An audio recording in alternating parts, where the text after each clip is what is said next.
டே இனிய Coimbatore at my daddy. எதுக்காகன்னு பார்த்தீங்கன்னா, நானும் எங்கள் அப்பா ஒரு சின்ன வேலையாக கோயம்புத்தூருக்கு போயிருந்தோம். என்னோடய பேங்க் அக்கௌண்ட்டில் வந்து சின்னதாக ஒரு பிரச்சனை, அதை கிளியர் பண்ணிக்கலாம் அப்படின்னு சொல்லிட்டு அப்படியே ஒரு கோயம்புத்தூருக்கு இன்றைக்கி ஒரு பயணம்.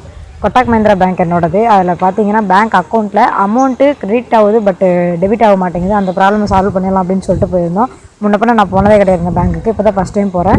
ஆர்எஸ்புரம் அப்படின்ற ஒரே ஒரு அந்த நேம் வச்சுக்கிட்டு நான் அந்த பேங்க்கை அங்கே எல்லாத்தையும் சொல்லி அலைஞ்சி திரிஞ்சு ஒரு வழியாக கண்டுபிடிச்சிட்டேன். அதோ தெரிஞ்சு பார்த்தீங்களா, கொட்டாக் மஹிந்திரா, அதுதான் வந்து என்னோடய பிரான்ச்சு. ஒரு வழியாக வந்த வேலை நல்லபடியாக முடிஞ்சு சின்னதாக ஒரு வெரிஃபிகேஷன் பண்ணாங்க, அதையும் செஞ்சு முடிச்சாச்சு.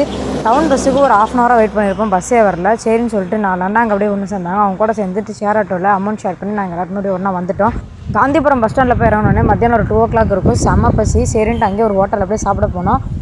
குஸ்கா 80 ரூபா, பிரியாணி 130 ரூபான்னு சொன்னாங்க. சரின்னு சொல்லிட்டு 2 குஸ்கான்னு சொல்லிட்டு ஒரே ஒரு பிளேட் சில்லி சொன்னோம். சில்லி வந்து என்னான்னு தெரில, பிரியாணியோட 10 ரூபா எக்ஸ்ட்ரா 140 ரூபான்னு சொன்னாங்க. இது ஏன் இந்த மாதிரி ரேட்டுக்கு இப்படி வைக்கிறாங்கன்னு தெரில. யாராவது தெரிஞ்ச கீழே கமெண்ட் பண்ணுங்கள். இந்த அளவுக்குலாம் ரேட்டு கொடுத்து சாப்பிட்றதுக்கு நம்ம கட்டுப்படியாகுன்னு சொல்லிட்டு ஒரே ஒரு ஆம்லேட் மட்டும் வாங்கி சாப்பிட்டுட்டு அழகு போல் அப்படியே வீட்டுக்கு வந்து சேர்ந்தாச்சு. ஓகே மக்களே, அடுத்த விழாவில் பார்க்கலாம். Tata, bye bye.